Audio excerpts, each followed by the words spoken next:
बिस्मिल्लाहिर्रहमानिर्रहीम। अस्सलाम वालेकुम व्यूवर्स, दी सेहत चैनल में आप सबको वेलकम। मैं हूं अदील मंसूर। आज आपसे बात करेंगे धनिया के तिब्बी फ़वाइद यानी कोरिएंडर के सेहतमंद फ़वाइद के बारे में। तो चलते हैं अपनी वीडियो की जानिब। अगर आपने हमारे चैनल को सब्सक्राइब नहीं किया तो अभी सब्सक्राइब कर लीजिए और बेल आइकन को प्रेस कर दीजिए।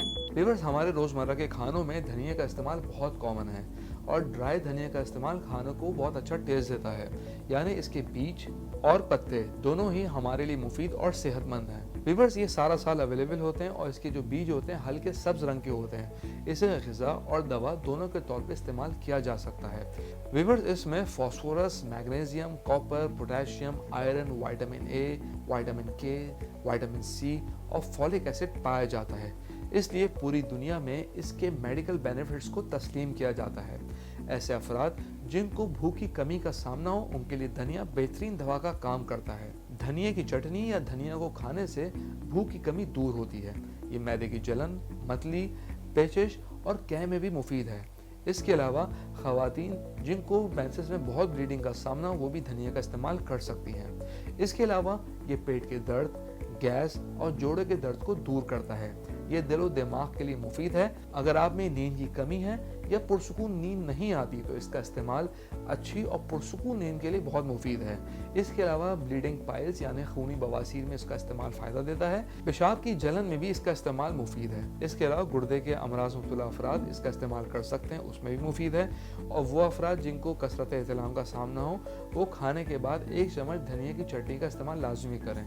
अलबत्ता इरेक्टाइल डिस्फंक्शन में इसका इस्तेमाल ना करें। अब हम बात करते हैं कि किस बीमारी में इसका इस्तेमाल किस तरह करना चाहिए। व्यूअर्स, वीडियो में आगे बढ़ने से पहले मैं आपको रिमाइंड कराता चलूं, अगर आप नॉलेज हेल्थ मैगजीन के मेंबर बनना चाहते हैं तो स्क्रीन पर दिए गए व्हाट्सएप नंबर पर अपना नाम और शहर का नाम लिख के हमें व्हाट्सएप कीजिए और हर महीने नॉलेज हेल्थ मैगजीन अपने मोबाइल पे पढ़िए। सबसे पहले हम बात करते हैं, अगर मोशंस में खून आ रहा हो तो भुने हुए धनिया का सफ़ूफ 6 ग्राम दही की लस्सी के साथ पिलाने से दस्तों में आराम मिलता है। मुंह में बदबू का प्रॉब्लम हो तो ब्रश करने से पहले इसके पत्ते चबाने से मुंह की बदबू ख़त्म हो जाती है।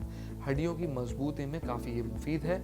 ऐसे अफराद जिनकी हड्डियों में भुरभुरापन का प्रॉब्लम हो, वो इसको ज़रूर अपनी ग़िज़ा का हिस्सा बनाएं। ये डायबिटिक पेशेंट्स के लिए मुफीद है। इसके पत्तों में ऐसे मुरक्कबात पाए जाते हैं जो कि इंसुलिन में इजाफा करते हैं और शुगर को कंट्रोल करने में हेल्प करते हैं। हाई ब्लड प्रेशर के शिकार अफराद भी इसको इस्तेमाल कर सकते हैं क्योंकि ये पॉलिनेजिक और मैग्नीशियम से भरपूर होते हैं और दोनों ही खून की गर्दिश को मुतवाज़िन रखने में बहुत मुफीद हैं। अगर जल्दी अमराज की बात करें तो रात को सोने से कबल चेहरे को ठंडे पानी से धो लें और धनिया का अर्क किसी भी हल्दी में मिलाकर पिंपल्स पर इसका हल्का सा लेप करें और सुबह इसको धो लें। ये सुर्ख दानों और खुश्की को दूर करता है। व्यूअर्स, हम उम्मीद करते हैं आज की वीडियो आपको पसंद आई होगी। कमेंट बॉक्स में मेरा इसे जरूर आगाह कीजिएगा। अगली वीडियो तक के लिए अल्लाह हाफिज।